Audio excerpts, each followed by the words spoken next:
प्रसन्नता ही अच्छे स्वास्थ्य का सर्वोच्चतम तरीका है। नमस्कार दर्शकों, मैं शांभवी पोद्दार आप सभी दर्शकों का स्वागत करती हूं आपके अपने कार्यक्रम हमारा स्वास्थ्य में। शारीरिक और मानसिक स्वास्थ्य का संगम ही बेहतर स्वास्थ्य की नींव पड़ती है और यदि हमें इस नींव को मजबूत रखना है तो हमें समय पे खाना खाना चाहिए, हमें नियमित रूप से अच्छी नींद लेनी चाहिए और साथ ही साथ हमें योग और प्राणायाम को अपने जीवन में जगह देनी चाहिए। आज इसी बदलते मौसम पर बात करने के लिए हमारे साथ बेहद ही खास मेहमान मौजूद हैं। डॉक्टर मधुमिता मुखर्जी जो कि सह प्राध्यापक सामुदायिक चिकित्सक पीएमसीएच में हैं। मैम, आपका बहुत बहुत स्वागत है कार्यक्रम हमारा स्वास्थ्य में। धन्यवाद शांभवी। बहुत ही रेलिवेंट टॉपिक है आज का, बरसात का एंड स्वास्थ्य।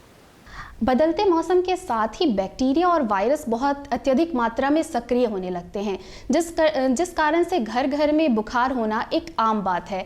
तो इस बदलते मौसम में बुखार या फिर सर्दी जुकाम जो बीमारी है, उससे आप हमारे दर्शकों को बताइए कि वो इससे कैसे राहत पा सकते हैं।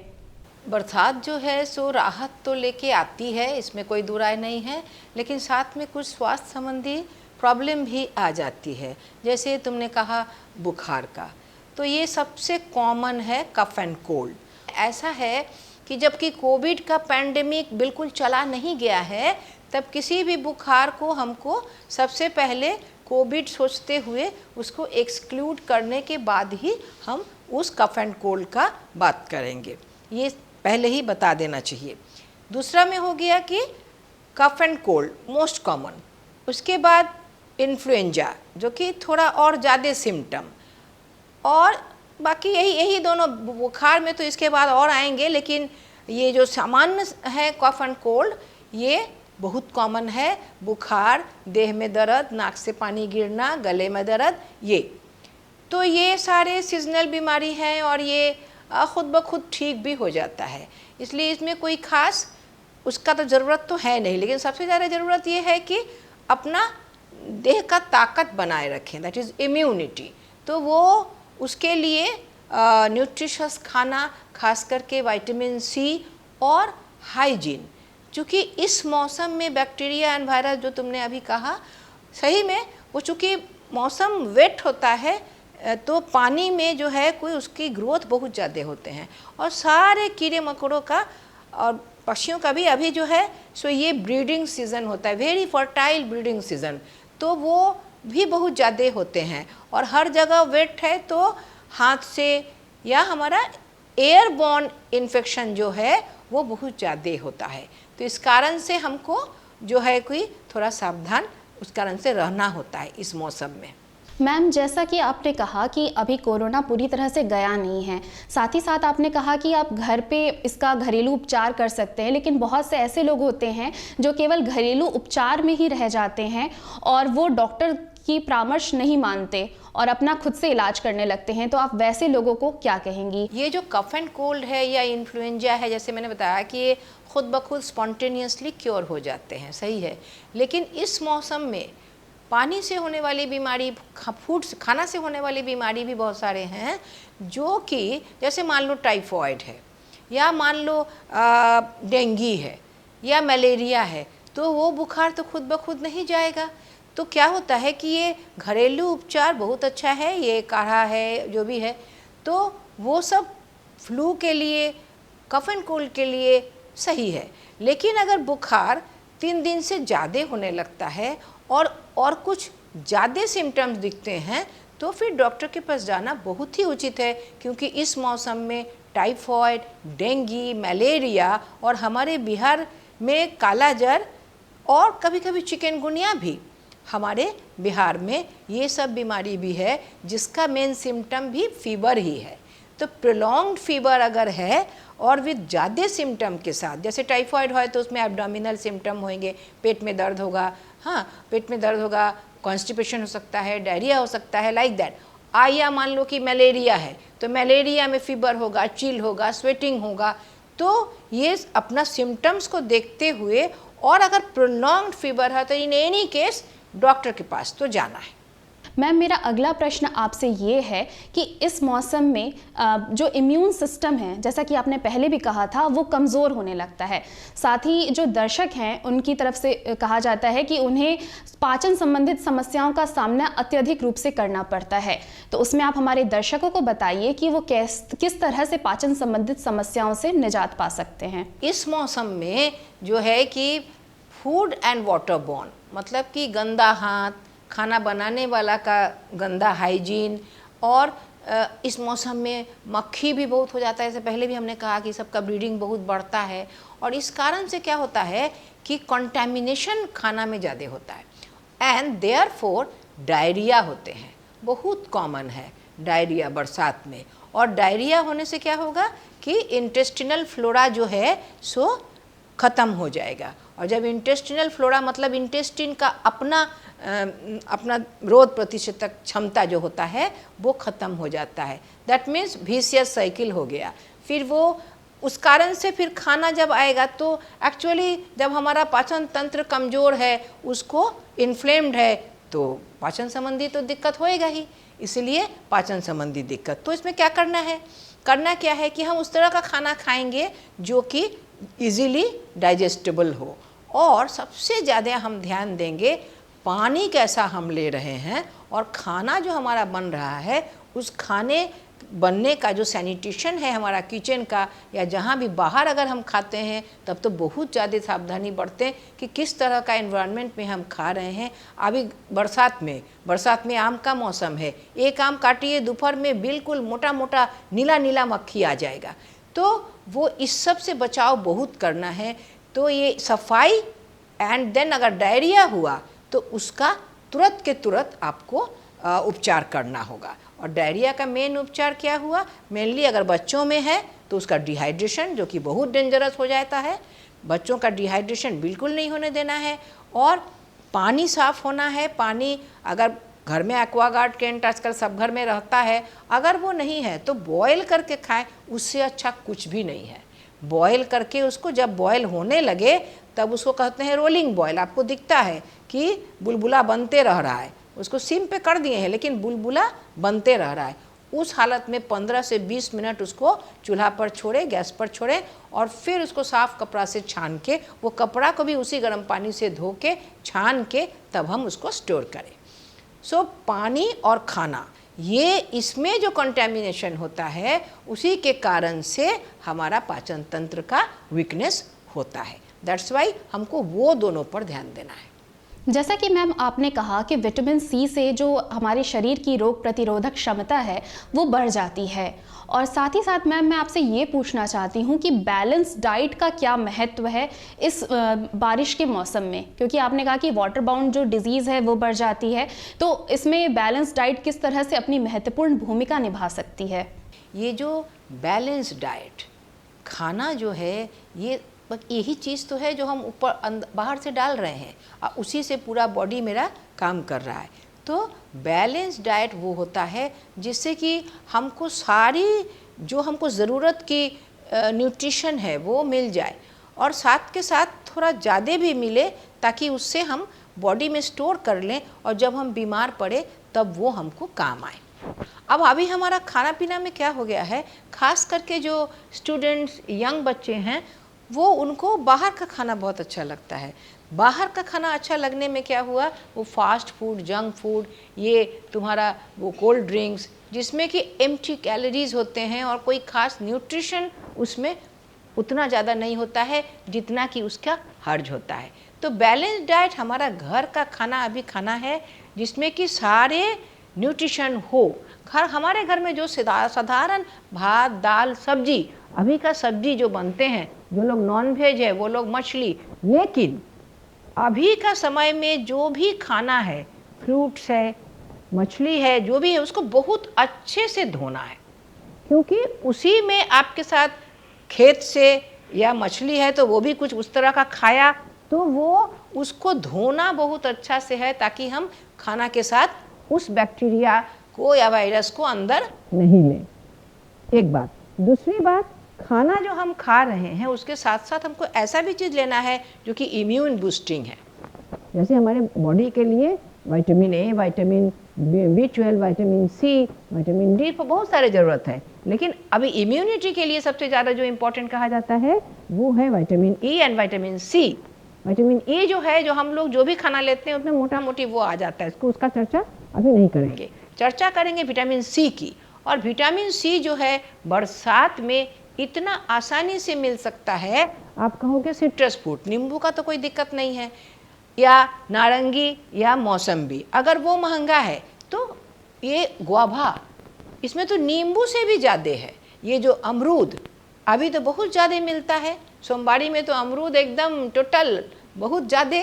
तो ये जो अमरूद है इसमें नींबू और जो भी सिट्रस फूड है उससे ज़्यादा विटामिन सी है और इसको हम ले सकते हैं। और आंवला भी अभी थोड़ा बहुत मिलता ही है, लेकिन आंवला तो खैर सबसे ज़्यादा रिच है विटामिन सी में, और ये हम अपने खाना में रखें। जैसे कि हम लोग का घर का जो बनता है अभी इस बरसात के मौसम में जो हमका अचार बनता है, they are immune boosting.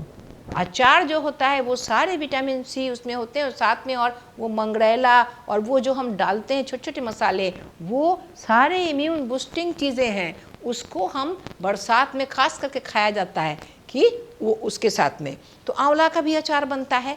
And fresh fruits में जो भी फ्रेश सब्जी या फ्रूट्स उसको रखें, लेकिन हाँ धोएं बहुत अच्छा से। खास करके साग अभी आता बहुत है, लेकिन साग में गंदगी बहुत होते हैं, उसको हमको खूब बढ़िया से धोना है। कल के नीचे डाल के वो जो चलनी जैसा आता है ना बर्तन, उसमें डाल के और कल के नीचे रखें, और उसको हाथ से हर जगह हर पत्ता देख देख के हम उसको धोएं। ये बहुत ज़रूरी है।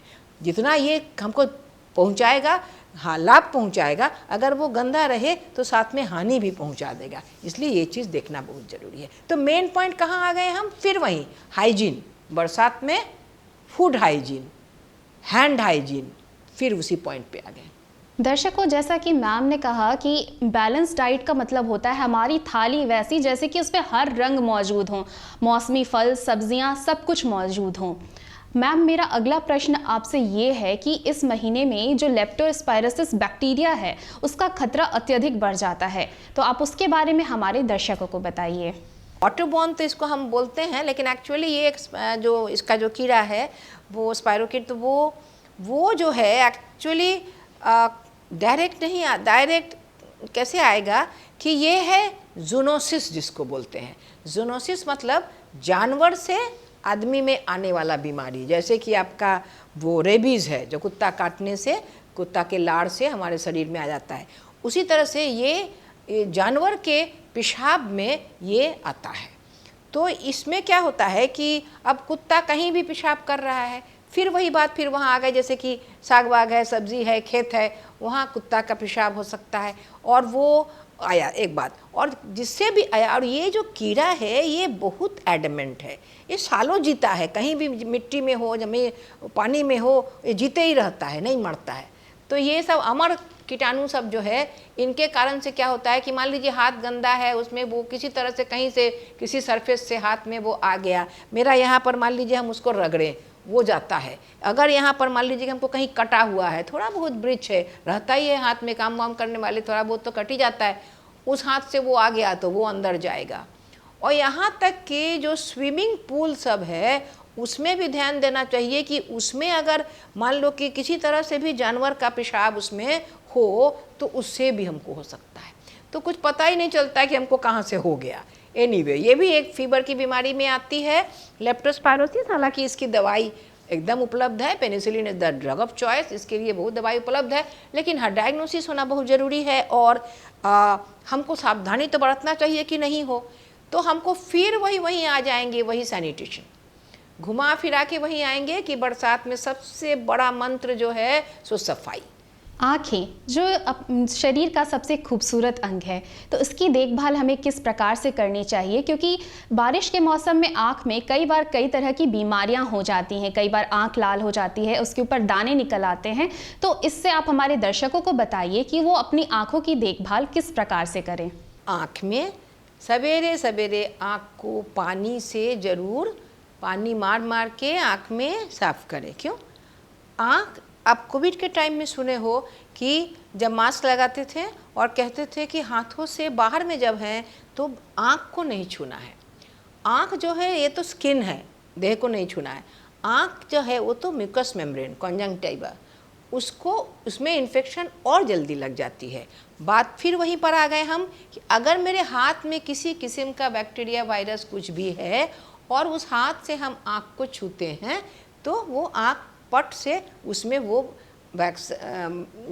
बीमारी को ले लेगा एंड उसमें क्या होगा, कॉन्जंक्टिवाइटिस, आँख लाल हो जाएगा, पानी आएगा और बहुत सारे उसमें भी सेम बात वही हुआ कि वही जो ऑर्गेनिजम्स है, माइक्रो ऑर्गेनिजम्स, वो जैसे और जगह में इन्फेक्शन कर रहे हैं वो आँख में भी करेंगे। तो that is the same reason कि हमको इस मौसम में अगर मेरा हाथ गंदा है उससे, दूसरा अगर कोई अगल बगल में है तो और उसका और आप उसमें सफाई बरतें, क्योंकि जो दूसरे को हुआ है वो मान लो रुमाल से आँख को पोंछता है, वही रुमाल कहीं और रख देते हैं, फिर वो उठा लेते हैं तो उसी जगह पे हम हाथ देते हैं।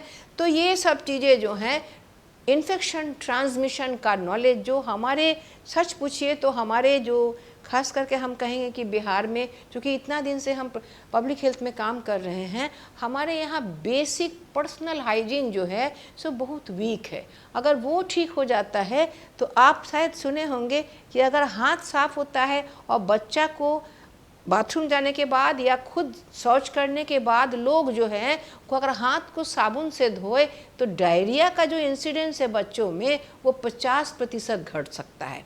एकदम माने डाटा वाली बात कह रहे हैं। तो आप सोचो कि फिंगर्स का कितना इम्पोर्टेंस है। आँखों के साथ साथ जो त्वचा है उसका भी अच्छी तरह से ख्याल रखना चाहिए।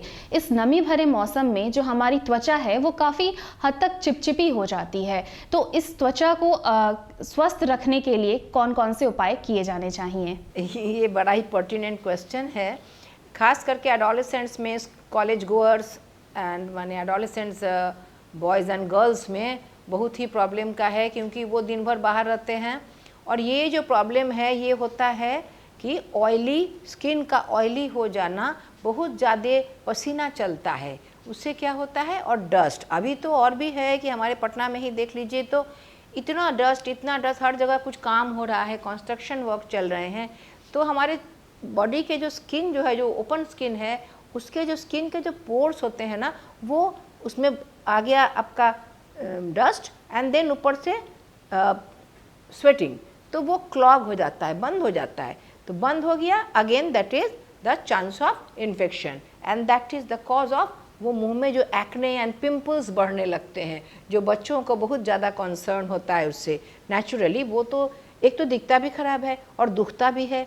तो ये अगेन वही है कि आपको क्लीन करना है। बहुत ज़्यादा स्वेटिंग तो होगा ही, उसका तो कुछ नहीं कर सकते, तो उसको हमको बीच बीच में धोना है और ताकि हमारा वो क्लॉग नहीं हो। तो सिर्फ ये तो एक प्रॉब्लम गया, इसके अलावा भी जनरल खुजली की बीमारी, एक्जिमा, और सबसे बड़ा रिंग वर्म जो सारा दिन जो बाहर काम करते हैं लोग, उसमें इसको कहते हैं इंटरट्राइगो, जो जहाँ पर भी दो फोल्ड बनते हैं ना स्किन के, उसके बीच में स्वेटिंग ज़्यादा होते हैं, तो इसको कहते हैं इंटरट्राइगो। खास करके आपका आर्म पीट में, आपका थाई के इनर साइड में, और जितने अंडर गारमेंट के माने जेनिटल पार्ट्स जो हैं उसमें बहुत ज़्यादा ये होता है, और इससे बहुत कष्ट होता है लोगों को, क्योंकि वो तो दबा हुआ रहता है दो स्किन फोल्ड, और ये इंटरट्राइगो जो है बहुत कष्ट देता है। इसलिए हमें एवरी डे इसमें फिर वही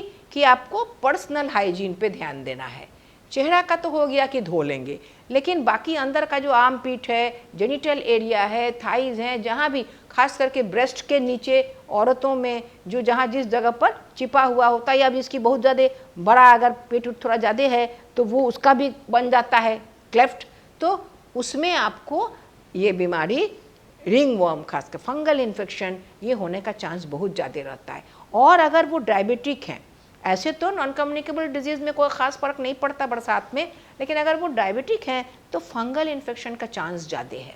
तो ये इसका भी देखभाल वही है कि आप उस जगहों को सूखा रखें, और कपड़ा को बहुत अच्छा से धोएं अपने, खास करके अंडर गारमेंट, और कपड़ा ऐसा पहने, बहुत टाइट कपड़ा नहीं पहने, कॉटन कपड़ा कोशिश करके कॉटन कपड़ा यूज़ करें जिसमें कि सोखने का ताकत ज़्यादा होता है, तो वो स्वेटिंग आपका देह में जमेगा नहीं।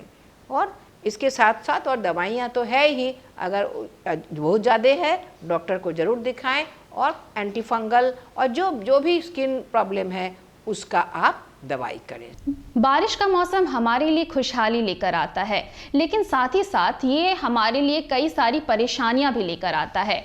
उन्हीं परेशानियों में से एक है स्नेक बाइट, जिसे कि सांप का काटना कहा जाता है। तो यदि हमें सांप काट लेता है तो उसका प्रथम उपचार किस प्रकार से करना चाहिए, मैम आप हमारे दर्शकों को बताइए। इस मौसम में सारे, जैसे मैंने पहले बात कर रहे थे कि सारे इंसेक्ट एंड एवरीथिंग इसका ब्रीडिंग बढ़ जाती हैं, तो आपको इसलिए इंसेक्ट बाइट्स बहुत जगह ज़्यादा आएगा कि भाई कीड़ा काट लिया, लाल हो जाता है, खुजली होता है, फूल जाता है, कभी कभी उससे एनाफाइलैक्सिस हो जाती है जिससे कि हॉस्पिटलाइजेशन का ज़रूरत पड़ जाता है, जान का खतरा हो जाता है। तो ये भी है। और एक बड़ा इम्पॉर्टेंट हमारे देश में हुआ, रूरल एरियाज़ में और यहाँ भी पटना में भी बहुत है, ये स्नेक बाइट। तो स्नेक बाइट का कारण है कि एक तो एग्रीकल्चरल टाइम है, अभी बहुत ज़्यादा खेत में काम चलते रहता है, और ये बारिश जब होती है तो इनके जो बिल होते हैं ना वो भर जाते हैं, तो वो बाहर आते हैं। और ये सांप जो है इसको बहुत ज़्यादा गर्मी भी बर्दाश्त नहीं होता है, तो कुछ कारण है कि ये लोग बाहर आ जाते हैं एंड एक्सीडेंटली ये स्नेक बाइट भी हो जाता है। हम अभी हमारे माने दुनिया में कहिए तो अभी जो नॉन कम्युनिकेबल डिजीज़ के अंदर में ये इंजरीज़ भी आते हैं। ये इंजरीज़ जो आते हैं जैसे, तो ये स्नेक बाइट वगैरह या कुछ भी जो माने ये भी तो इंसिडेंटल है, इसमें तो कोई इन्फेक्शन से कोई लेना देना नहीं है, आदमी को होता है। तो ये भी एक बहुत इम्पॉर्टेंट चीज़ इसमें है। और इसमें जैसे तो आपने कहा, जैसे तुमने कहा सांभवी की फर्स्ट एड वगैरह, हम तो कहेंगे कि ये फर्स्ट एड वगैरह जो भी है ठीक है, लेकिन उसमें बिल्कुल समय बर्बाद नहीं करें और जितनी जल्दी समय हो सके इनको लेके जाइए नियरेस्ट स्वास्थ्य केंद्र में। और आज के डेट में हमारे बिहार में और पूरे इंडिया में ही जो है so anti snake venom 100% availability. अब बचा आपका इंजरीज में, ये जीरियाट्रिक पॉपुलेशन है जो है, रास्ता का जो हालत है, खुला हुआ मैनहोल अगर है जो भी है, तो इसके लिए भी बहुत सावधानी बरतनी चाहिए। क्यों? आप देखते हैं इस मौसम में बहुत ज़्यादा फॉल होता है, खास करके एल्डरली पॉपुलेशन में जो शरीर से थोड़ा सा कमज़ोर हो गए हैं। तो ये या तो मैनहोल खुला है, बहुत समय देखेंगे कि मैनहोल में आदमी गया दिखता नहीं है, पानी भर गया है, ये भी एक इम्पॉर्टेंट स्वास्थ्य संबंधी प्रॉब्लम है बरसात का। एंड एक और बच गया जो है लाइटनिंग, ये बिजली गिरना। ये गाँवों में बहुत बार आप सुनेंगे कि एक साथ 4-5 आदमी जो काम कर रहा था खेत में और वो गया, तो इसका भी हमको सोचना होगा। क्या सोचना होगा? इसके लिए हम थोड़ा बहुत प्रिकॉशन ले सकते हैं। जैसे मान लीजिए कि फील्ड में काम कर रहा है लोग, तो उसमें आपका वो क्या करना चाहिए कि उसको देह को क्राउच्ड, मतलब इतना छोटा कर लेना चाहिए, मूड़ी को एकदम नीचे करके कि ज़मीन से उसका स्पर्श बहुत कम जगह में रहे, जितना कम हो सके, क्योंकि आएगा तो उसी के थ्रू। और भी है कि जैसे घर में है जैसे अब लाइटनिंग बहुत ज़्यादा हो रहा है, तो उस टाइम में आप चार्ज में दे के मोबाइल से बात नहीं करिए, या लैपटॉप वगैरह जो ऑनलाइन डाला हुआ है चार्ज में, जो कि लाइन में लगा हुआ है, उस तरह का उपकरण का यूज़ नहीं करें, क्योंकि हो सकता है कि आपके घर में अर्थिंग ठीक नहीं है, सर्ज प्रोटेक्शन ठीक नहीं है, तो उससे भी आ सकता है। कई बार ऐसा हम लोगों ने सुना है।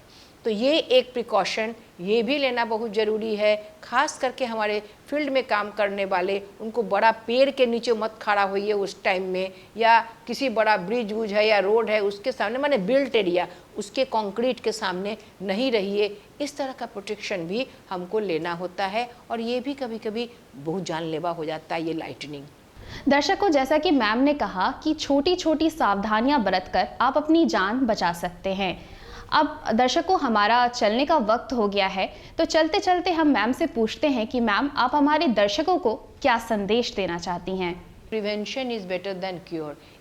इसमें जितनी बीमारियां होती हैं उसमें प्रिवेंशन का बहुत ज़्यादा रोल है, रोकथाम का बहुत ज़्यादा रोल है। हम जैसे कि हम लोग इसमें सबसे ज़्यादा करें, क्या करें कि सफाई रखें, हम अपने हाथ को बार बार धोएं, बाहर से आए तो हाथ धोएं, और बच्चों का जब खेल के आए तो उनका पैर भी ज़रूर धुलवाएं, क्योंकि पैर मिट्टी मड है तो उसमें बैक्टीरिया वायरस हो सकता है। दूसरी बात, फूड हाइजीन, जो खाना जो बनता है उस जगह को बहुत ज़्यादा साफ करें। बाथरूम और किचन ये दोनों जगह बहुत ज़्यादा साफ हो, क्योंकि इसे ही कहते हैं सैनिटेशन बैरियर, कि जो गंदगी है वो खाने के जगह तक नहीं आए। एक कीड़ा होता है हुकवर्म, जो पैर से ही चल जाता है, तो बरसात के टाइम में वो पैर से घुसता है, पैर माने ज़मीन में है, सॉइल में तो चलेगा तो नंगे पाँव चलेंगे, या बरसात है तो कादो लग गया तो उसमें वो घुसता है, तो वो हुकवर्म एनीमिया करता है, और एनीमिया बहुत ज़्यादा खतरनाक है। उस एनीमिया दिन इम्यूनिटी कम हो जाना और फिर बीमारी। तो हम लोगों ने क्या बात की कि सफाई रखिए, संतुलित भोजन करिए, और विटामिन सी की मात्रा ज़्यादा रखिए, एक्सरसाइज करिए। एक्सरसाइज करने से भी बॉडी की इम्यूनिटी बढ़ती है। एक्सरसाइज का मतलब ये नहीं है कि आप जिम चले जाइए, कम से कम अब आधा घंटा पौन घंटा अगर आप खुले हवा में, और अगर धूपा में हो सके तो और अच्छा, चलते हैं, दैट इज़ इक्विवेलेंट टू 1 घंटा जिम करने का। धन्यवाद मैम कि आपने हमारे दर्शकों को इतना लाभान्वित किया। दर्शकों, हम सभी जानते हैं कि स्वास्थ्य हमारे जीवन की पूंजी है, और छोटी छोटी बातों से हम अपने स्वास्थ्य को बेहतर कर सकते हैं। दर्शकों, अब आपसे विदा लेने का समय हो गया है। आपको हमारा कार्यक्रम कैसा लगा हमें ज़रूर बताइए। हमारा पता है हमारा स्वास्थ्य, द्वारा निदेशक, दूरदर्शन केंद्र पटना, फ्रेजर रोड। हमारा ईमेल एड्रेस है directorddkpatna@gmail.com। दर्शकों, अब मुझे यानी शांभवी को दीजिए अनुमति। नमस्कार।